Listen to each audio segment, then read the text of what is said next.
My name is Rachel Atkins. I'm the Supervisor of Instructional Technology here at St. Lawrence Lewis BOCES, and I'm joined by... I'm Dale Payne. I'm one of the model schools teachers, and I'm also one of the very proud writers of the network and system design part of the Bits and Bots technology curriculum. Today we're going to move at a pretty fast pace. We're going to have a sample of 4 lessons, one from impacts of computing, one from computational thinking, one from network and system design, and one from cybersecurity. We chose not to focus on the digital literacy piece, just for the simple fact that it is so different in each school, depending on what tools you have access to. We're hoping to have an addendum at some point in the near future for that. So I'm going to go to our next slide deck. The reason why we chose to do this, actually, I'm going to go to this next one. The reason why we chose to do this curriculum, K-6 for teachers, we wanted to make it easy for them. Typically, if you're anything like our area, we're up here in the North Country near Canada, or just in many other districts, you don't have access to those computer science teachers. And we felt that it was really important for people to have access to the curriculum and be able to have that base level of competency and kind of confidence at that elementary level to be able to take some of these standards and teach them within their curriculum. So we wrote these lessons as a way for teachers to take and use them. And then down the road, the intent is for them, okay, so I have my favorite patterns lesson. I'm going to take that lesson. I may borrow some of the vocabulary and I may borrow the video, but I'm going to insert my lesson and really take some confidence and ownership of the material. Until they have that base set, we created these lessons. Basically, you can almost take and teach. There is a little bit here and there of some pre-learning that goes with that. So today we are going to sample lessons from each of the 4 key concept areas that we talked about. So in our computational thinking, these are our K1 lessons. Our 2-3, we're going to see lesson 9, where's the bug? Our 4-6 lessons. In our cybersecurity, we have the K1 lessons, 2-3, 4-6. Today, we're going to look at Don't Go Fishing with the Enemy. For our impacts of computing, we're going to sample a K1 lesson, Communicating with Computers. Then you can see our 2-3 lessons, our 4-6 lessons. And our final key concept area, we have networks and systems design. And we have our K1 lessons, our 2-3. And today we're going to take a look at lesson 4 in grade band 4 through 6, the packets and protocols. At the end of our slide deck, if you wanted to jump on to that main website, you can. All of our lessons are free for users. We're share and share alike. So we really encourage you to take advantage of these lessons. So our first lesson today that we have is, I want to go over to here, is our Where's the Bug? And this one is in our computational thinking. So each lesson, actually, let me pause that. Let me go over to our website here. And I'll go to our home. Maybe I'll go to our home. Here you can see that we have it broken out by grade bands. We do have our Bits and Bots key term dictionary. We always love feedback, so please feel free to reach out at any time. And we have our user guide. So I did want to touch base on that before jumping into our first lesson. So if you look at any of the lessons here, it does come with a lesson plan for the teacher and a slide deck. I'm not going to spend a lot of time. I'm going to show you the first lesson plan today, I'm not going to spend a lot of time on the lesson plans themselves because what I really want to show you is the slide deck where teachers will be teaching out of. However, for our first lesson, we will pay a little bit more attention to the actual lesson plan itself. So we have our lesson title, how it fits into the instructional sequence. We broke the standards as a standalone. So each lesson has a standalone standard and how it fits into the instructional sequence, anything the teacher needs to preload. So we have our slide deck. Here they might want to preload and a sample set. Tweet summary. So in this lesson, students will be finding the bug. What do you do when you see something isn't working right? You will find the error and debug it. And we have our objectives and our essential vocabulary, the dialogue for the teachers. So again, I'm not going to spend a lot of time on the lesson plan itself, but you can see it follows the same structure as our slide decks. And it has the extension activity for the teacher as well. I am going to X out of that and go to our slide deck.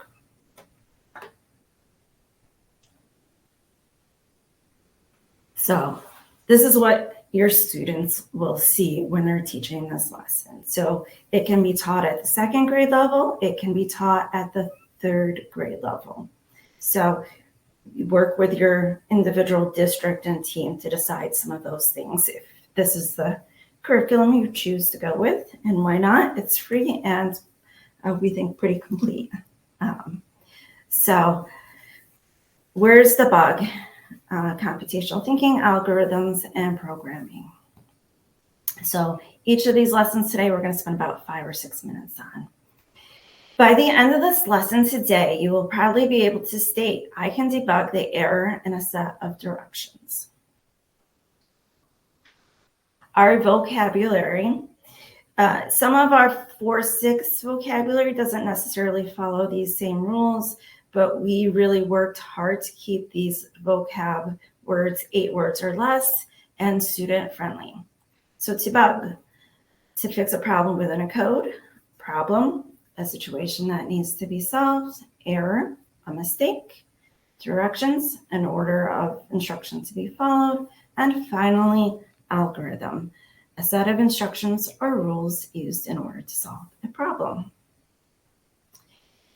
So we have our sample activity. I'm just going to grab that right here. Our sample activity is, we're going to pretend today that we're going to follow some directions to get to a cafeteria. So we're going to line up the door, turn right, continue straight till you reach the corner, and turn left. And you and your class can discuss, does that get to our cafeteria? Here it doesn't. No, not at all. So we might have to come it. up with some different directions for that lesson. So this is our conversation starter. It gets the kids understanding that we have directions that we have to follow. Then we're back on our activity. Right? Am I in the right one? No. There we go. We're a very tab-heavy presentation today. Each lesson comes with a lesson video. I'm going to play this video for you now. I may not complete all the videos today, but it'll give you a general idea of what we have to offer.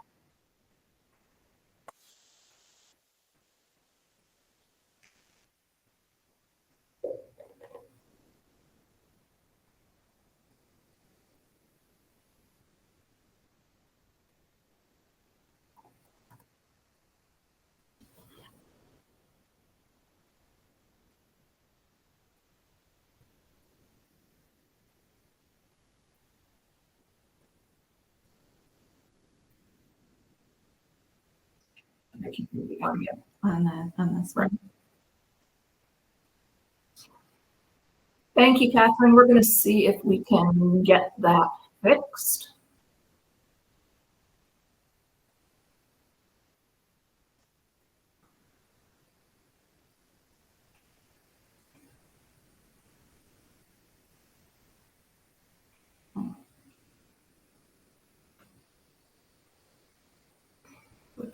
Be somewhere in the settings in here. In there. Yeah, I wonder if you go to sound. It's audio.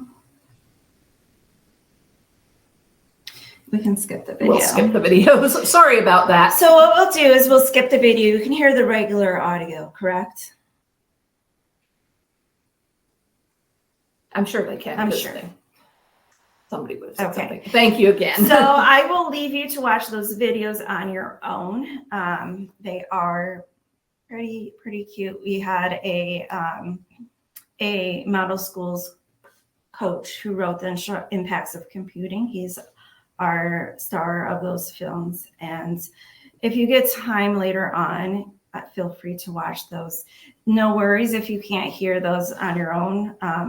We would encourage you to take a look at that another time. Right, and you definitely will be able to hear them when you're doing it on your own computer. I think that being in a new setup, we would know how to do this in Zoom, but oh well, two techies can't figure it out. It gives you the lesson videos give the students some examples of why they're learning what they're learning. In this video, it gives a history of where did the word bug come from, and it goes into that. So I'm gonna go here. So the next activity that I'm going to jump in and say thank you very much, Rebecca. She watched it separately and says that it's high quality, and that is great praise to us because the videos were something that we all worked on for a long time to get them right. Yes. So next, it's time for the students to put the activity to work. So they're going to do help bug. So if I go over here, I have my copy of bug. Now I can't make it large because we're going to do this together. So bug wants to take their towel to sit on a rock. They can't seem to get there. Can you find the error? So students are going to come here and they're going to take their bug. They're going to go right, right, right. Oh, come here, bug. Down, down, down. And you can always print these out if you prefer to have a printed copy for your students. And bug ends up here. Something went way wrong. That's not right. So where's the error? I think there might be one too many rights and one too many downs. Let's try that again. So I'm going to bring bug back to the start. So this time I'm going to go 1, 2, 1, 2. Now bug's happy. Yep. He's sitting on his rock. So then we have our next one. Bug needs to pick up the balloons and cake for the party. The directions from mom don't seem quite right. Can you find the error? Let's try. So we're going to go to start. Here you go, bug. Ready? We're going to go down, left, left. We got the balloons. Yay. Up, up, left. Oh. We got to the party, but where's the cake, Dale? Yeah, I don't know. I think we have to add something. Maybe we need to switch the up and the left. So maybe if we put this left up here, let's try that. Ready? So ready? We're going to go down, left, left. Balloons, great. Then we're going to go up. We're going to switch the last two. We're going to go, oh, come here, bug. We're going to go left, up. That would do it. We're back at the party. So again, you can have that online if you want for students. You can print it out, whatever makes you the happiest. Then we're all going to come back together. Did you find the error? Yep, we did. What were you able to fix the error? We were. So we were able to learn debug. You can go back to the vocabulary if you want and revisit that with students, or you can go directly to the extension activity. So the extension activities, this was a great lesson. Maybe we want to take it a little bit further. And we have tried to do a variety of extension activities. This is a really good one because you can see that we have very low tech sort of medium tech and then high tech options in the extension. So if you only have paper and pencil, you could do option 1. If you had Ozobots or Sparrows, you would be able to do option 3. And then option 2 is just a website that hopefully most schools would be able to access. We attempted to do this so there was always an extension activity that a teacher would be comfortable with. Mm-hmm. Perfect. So our next area, our next key concept area, let's take a look at impacts of computing. Again, we have our lesson plan that comes with it. We're not going to spend a lot of time on that today. So sorry if I'm making you seasick crocodile with all of our tabs. This, again, is a tab-heavy presentation. So our next lesson, we have communicating with computers. We're working with kindergarten and first grade. Again, you can decide, are we going to teach this lesson in kindergarten? Are we going to teach a lesson at first grade? Up to you and your team to decide.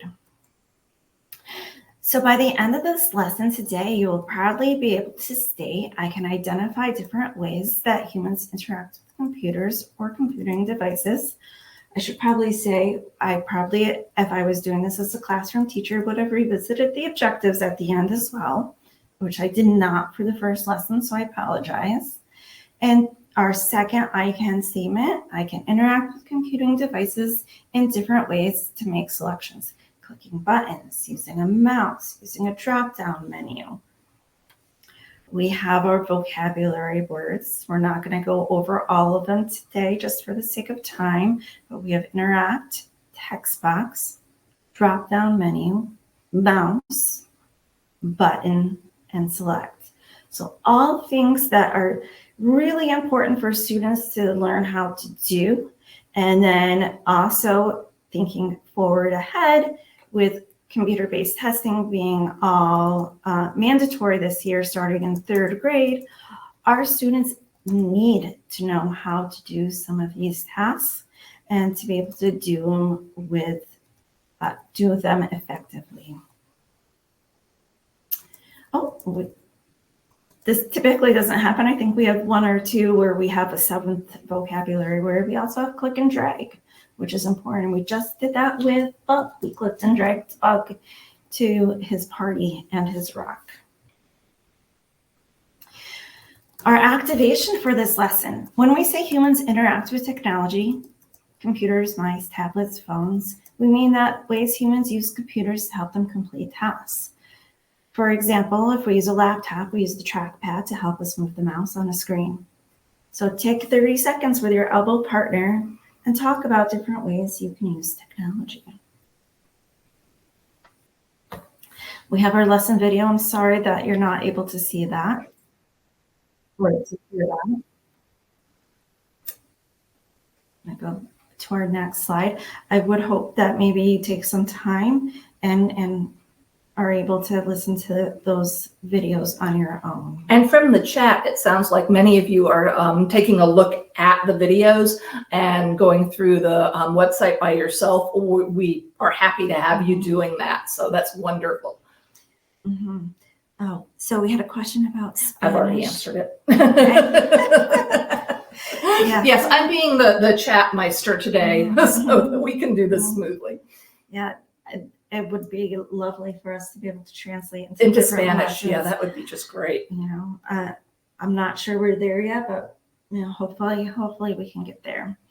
So our application activity, our students are going to be filling out a technology human interaction form. So let's take a look at that. So students can, if I'm going to do this in a pre-filled link, right? Students are going to be able to click a button. And we're going to say a stop sign's red. A dog has, now we have to click more than one button. A dog has fur, a tail. I'm going to say fingers are not paws, ears. And then what comes after 2? So now we have our drop-down box. Let's say 3 comes after 2. On a scale of 0 to 4, how much do you like vacations? 7. 7. Love them. We don't get to go on vacation a lot. So. Select the box for each row. So what is a row? Is this a row? Is this a row? I can never remember. I think these are rows. Right? And we would submit that. So a lot of our links come up as copies. So I was able to, and maybe you have experienced this as well. So when I went to teach this lesson today, I made a copy of that so that you have ownership of this quiz and you can take and use it with your students. And then we have our closure. Let's review the interactions from, in the Google form. We had a drop down. We had to type, or did we? We had to type our name, didn't we? I can't remember. Typing our name actually would be a good one. Yeah, we had to use a button and click on it, and sometimes we could click more than one button. No. And we can refer back to our objectives. Were we able to talk about different ways where we interacted with the computer and different selections? I'm going to come back down to here, put it back in slideshow. So in this lesson, we used a Google form to answer some basic questions. Then you have a technology chart that you can use as an extension activity with your students. So I do believe I have that. Oh, maybe I didn't open that up. Let's take a minute and open that up together. So again, I'm being forced to make a copy so then you as a teacher could own it. So you can take a look around your classroom and see different technologies. So I use my body to interact with the light by turning light switch on and off. So that is one example of our impacts of computing at the the K1 level. Our next activity that we are going to do is how we're doing for time. Good. Oh, good. We'll have lots of time. Now that we're not watching the videos at the end. I'm sorry that you can't watch I know, the videos are so wonderful. All right. Next, we have a 4-6 lesson. And so you can see we've sampled a 2-3, a K1, a 4-6. On our vertical alignment, I'm going to go back over to here, the home page of our website. Our vertical alignment is designed, so we're building, right? We've got our K1 lesson should look different than our 2-3, and it should build up to our 4-6. So we have some vertical alignment going with our lessons. So you can see as we sample this 4-6 lesson, it's going to be a little bit more advanced than our K1 and 2-3. All right. So cybersecurity is something that we all have to think about, not only as students in our personal lives, with our relatives. Are we oversharing? Are we using the same password for everything? You know, it's really a hot button topic. So we are going to do a lesson today on don't go fishing with the enemy. Dale, can you tell me, is something fishy with the word fishing? Well, yeah, I mean, somebody spelled it wrong, which is just ridiculous. I don't know why we made that mistake. Did we spell it wrong? Maybe it Fishing. means something different. I don't know. Fishing. Let's see.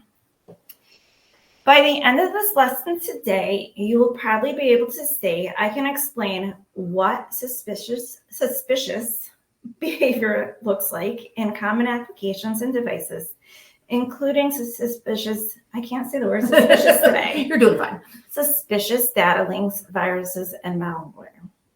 I teach this. I write lesson plans on this, and I still click things that I shouldn't. I do too. It's ridiculous. So we have 3 vocabulary words here. Identity theft, someone who obtains and uses another person's personal data. Virus, a portion of a program that has been designed to secretly copy itself onto a program codes or computer files. And malware, software designed to interfere with a computer's normal functioning. Think about technology that you would use to have to log in. Why would somebody want to steal your information? My money. They want my money. Money, yes. Money, they want to be able to sell things. I should say I don't have any, but still. Yeah. Many reasons. So your students will come up with a variety of funny answers to this. In our lesson video, I think it does explain why we have the PH for phishing. Yes, it does. So phishing, for all of you, you probably already know that phishing is when somebody's trying to get information or data from you that they shouldn't have or you don't want them to have. So our application activity. So we've got some tricks that we want to review with people, right? So sense of urgency. If somebody says you something, I need you to do this right now. Spelling and grammatical errors. Alerts. Hey, did you hear it? Yes. Johnny needs some money right now. All of the did you hears and your friend is in trouble. We need to send them some money right away. A shortened URL, right? So we shared a bit.ly for our presentation. Some of those are being banned in school districts now. Too good to be true, right? We're princesses in some foreign country that we never knew about. That want something. We're gonna be royals now.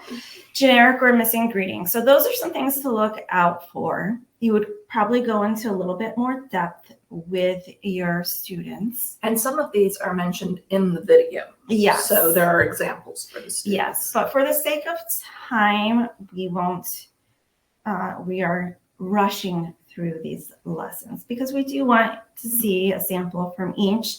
And we also want to be able to take questions from you at the end. But these are designed to be about a half an hour to 45 minutes for the students while you're doing them. All right, that's not what I want. Yes, there's the... not that one. I think I missed a link. I think this is the one I want. Oh, there we go. Yes. Yes. Again, we are in our make a copy. That might be it right there. It is. We'll go to this one. So you could push this out to students, or you could choose to do it as a whole group, or you could have them in partners, whatever your teacher style and time frame is. So team name. So you can put your team Rachel, Team Dale. What is fishy? Again, we're not talking about fish with an F. Talking about fish with a PH. Directions: replace text box in the following slides with what is fishy. Oh, Alec Cross. I have a friend named Alex Cross with an X. It's probably him. That might be a little fishy. His aunt dropped him off at the airport. All his money is gone. All right, let's PayPal him real quick. Okay. Yeah, I think it's let's immediate. give out We gotta do it. Alec with a K, not Alex with an X. Some money here. What's fishy? Well, one, I don't have a friend named Alec. I have a friend named Alex Cross. And two, That he whole needs money. He needs money right urgency. away. Yeah. My parents will pay you back. Why can't his parents help him with money? I don't know. Seems a bit fishy. All right, here's one. $100 million. Yeah, click that link right now. Don't you want to be a star? Well, yeah, obviously. I can be on Batman, Dale. I know, we got to click it. Yeah, absolutely. So that seems a bit fishy. And get this link. That one seems fishy too. We have a Snapchat one here. Okay. Oh, this is a good one. All right. This one, Snapchat's missing an A. Yeah, it's a shame they don't know how to spell their name. And, oh, we've got to reset our password. Well, yeah. Yeah. Okay. Yeah. So I would not reset my password here, right? That seems a bit fishy. And our final one, Yankees tickets. You want to go? Well, not particularly, but I know many people would. This one wouldn't work on me.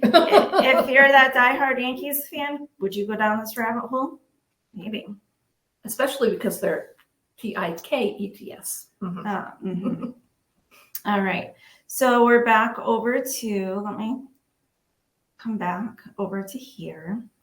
We have our closure.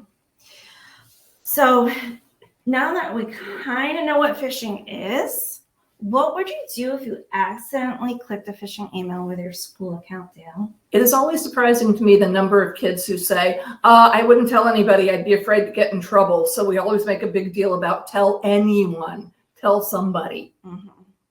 So you can tell your teacher, you can tell your parents, anybody, tell somebody. This is a great learning opportunity too. Also for you, if you click something at work, reporting it to IT, it's common protocol. One of the big things that I always like to teach when I'm teaching about cybersecurity is we need to tell students what to do if they get themselves in a pickle, in a jam. What do they need to do next? We've had some incidences up here where students have done things on their private accounts and have gotten themselves into some real jams. And those students have been lost to us. Yes. And one of my friend's moms is advocating at the national level on protections for students. So students need to learn they have an out. There are people that will help them if they get themselves into a real jam. And in this particular strand from the K1 level, we talk about talk to grownups, always talk to grownups. Whatever makes you wonder online, talk to grownups about it.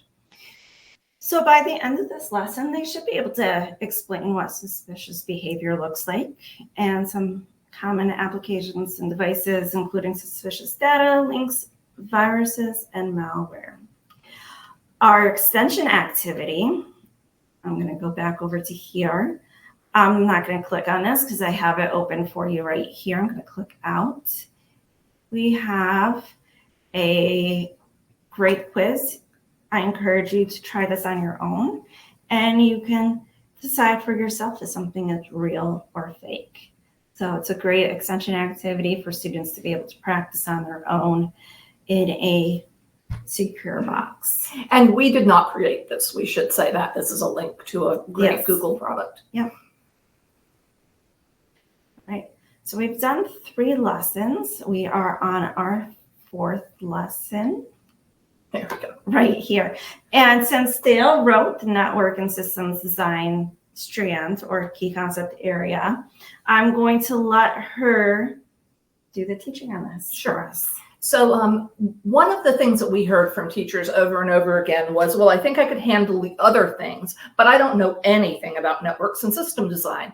And that's true. I mean, that's not something that a lot of people spend a lot of time learning about just for fun. So we have tried to make all of the lessons very easy to do, although they're teaching fairly profound concepts. And this one is packets and protocols. From the very earliest level, we talk about protocols being rules on the internet, but this is the first time we're introducing the idea of how data is actually sent on the internet. So we can go to the presentation, to the slides. So what we're going to be doing in this particular one, we can go to the next one, is simply to explain at a very basic level, this is just 4th through 6th grade, how data is transmitted over the internet. And our vocabulary, as you can see, is getting to be a little bit more complicated. It's getting to be a little bit more in depth for students. The next one. And the first thing that we talk about is what happens to a picture after I email or text it? What happens between my sending it and the recipient receiving it? And basically what we tend to get with this is, well, I send it off my phone and we have to wait a couple of seconds and then it's on my friend's phone. I don't know. That's what happens. So go on to the next thing. The video in this particular case, we have borrowed snippets from a video that was made, and our presenter introduces it, and then it actually shows like cables and hubs and the whole 9 yards, so they can see the hardware, and they talk about a picture and sending it. So that's kind of what is happening in the video, which feeds into you. Escape out of here, Yeah, and then go back in. It's one of those tricky things. So in this application activity, your class actually becomes the internet. They become data creators, data transmitters, and data assemblers. And they do that in a way that's fairly easy to do. I think the next slide shows what they're going to do. All that they're going to do is they're going to get a paper that you've printed out beforehand, which on one side simply has this mail to, mail to, mail to on all 4 segments of it. And then on, whoopsie, sorry, we're going all over the place, but we'll get back. There you go. They draw an encouraging picture and message on the empty side of the sheet. They have no idea who their message is going to, but you can see mine is you can do it. Then they address each piece to a student in the classroom, and you hand out the names of the students to everybody. So on the mail to line, they just write Rachel or whoever they want to send it to. Then they cut the pieces apart and fold them so that the address line, the mail to line, is visible. So they have created their data. This is just like taking a picture. This is just like writing a letter. And then these are sample encouraging messages, because invariably you're going to have the kid who has no idea what you mean or can't come up with one, or actually just wants to spell it right. And this is a great way for them to do that. And then everybody is going to take their pieces of their message and they're going to stand or sit in just kind of a rough array on the floor. That'll be their spot, and they can't move because they're a hub in the internet. So when the teacher says send, they're going to start passing their pieces of paper around to all of the other students in the class. When they get a paper, they have to read the mail to address and try to pass it towards the recipient. And then when you get something that belongs to you, you hang on to that piece. And eventually you'll either get the 4 pieces of your message, and it will end up and you will receive and be able to assemble what you've gotten, or it won't happen. So on the next page, no, you're right. Nope, one back. There we go. It's okay. It's hard to navigate for somebody else. You'll end up with 4 pieces, and you can put them together to see the message. Or, and this is a thing that is helpful to start conversation, invariably somebody is not going to get one of their packets. And we can get into, okay, well, what's the problem that happens online? Do internet protocols ever fail? Do you ever not get what you're supposed to get? And the kids love to look at the big numbers involved in this, you know, that so many packets are traveling and are arriving successfully. But this lets them actually act out the internet in a really easy to see way to be a transmitter and a receiver on the internet. So that is this lesson.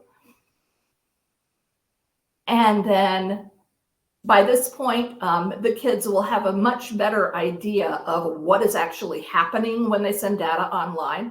And they can do a piece of artwork, or they can write an explanation of what's happening. And then there is an extension activity here, which is a game. And the game can either be played on screen, or you can print it out and cut out the pieces. It's made both ways, but it's just a little, and you have to read the directions. I'm not going to go into a lot of detail, but basically you're trying to get your message to the other user without having it get stuck in between. So like I said, this can be either be done on paper or online or on computer. So either will work. So that's kind of the level of complexity the 4th through 6th grade lessons are at. And that is that one. Yeah. So if we go back to our objective, And as long as they're able to say that packets follow protocols to get where they're supposed to be going and are broken down by the internet, that's the level of understanding we need based on the standard for this grade level in this area. Okay, and we've gotten a 5-minute warning. we have, Yes. and I'm going to go back just over to this page and just sit on it for a moment. Actually, you know what I should do? I'm going to come back up to here so you can see this. If you want to reach out to us, please feel free to reach out anytime. Our names are on that first part of the slide deck.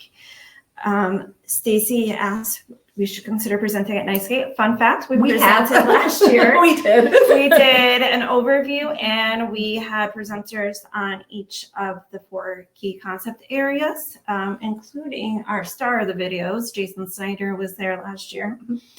We are not presenting this year. We will. Dale and I will be there along with Emily Olmstead. She's another one of our Bits and Bots creators. She created a lot of the computational thinking lessons. And if you see us, feel free to come grab some stickers from us. Yes. We will be there and we will be happy to talk to you more in depth or reach out by email. I'm out the rest of the day. I'll be happy to chat with you on Monday. Or if I'm here the rest of the day. or if you see us at NICE, Yes. we would love to catch up. Does anybody have any questions in the last few minutes? Thank you very much, Angela. And Stacy? We will definitely have to look into The Spanish. And see if we can do anything. As I shared when way. that comment came up, our star of all of our videos is a Spanish teacher. So I don't think he'd want to translate all of this, but he might be able to help us with some resources to make it fairly easy. Mm-hmm. Yeah, and the wonderful thing about AI too, you can always throw some of these slide decks in AI and change them to Spanish, maybe. Well, maybe. I am afraid that we'd lose some meaning. I would not want to do that without somebody actually going back and telling us what it actually says. Having a Spanish expert, Because be your security check on that. Some of this vocabulary is sort of specific, so I wouldn't want to have the wrong things being out there. But thank you for that suggestion. I can't remember who said that, but that was a great idea. I want to show you the user guide since we do have 2 minutes left. So we have our and user you can show guide all the names here. of the people. These are all of the people in the St. Lawrence Lewis BOCES model schools team that worked on this presentation. I mean, on this curriculum. So there are a lot of people with a lot of ideas. So there are 3 ways that we've kind of broken this out and as suggestions for you and your team to think about. You can break up the concept areas by grade level. That's one way that you can think about this as a team. Or you can say kindergarten, you teach the first half of the lessons, first grade, you teach the second. That's another way you can break things down. And we also have our integration planner here, which I love because, are we getting kicked out? Soon. Okay. This is great because you have in here, you have ways to break it down. Okay. So this is K1. This is a tricky one. Maybe I want to save that one for first grade. Maybe I want the kindergarten teacher to handle these 2. And this, I think maybe we should talk about that in first grade, and it keeps count. So if you want to divide and conquer that with your K1 team. Same for 2, 3. You can come here. Oh, we've got some tricky ones here. So maybe we really want to have the 3rd grade team talk about that. But this one plays into it too. So I think 3rd graders need a refresher on this before they learn that. And so maybe I'm And going to now I have think my all of our second grade friends teachers are going to be go leaving here. us because this is the time we're going to be Zoom back. So thank you very much. Thank you so much for joining us. And if you're at Nicescape, please feel free to say hi. We'll be around.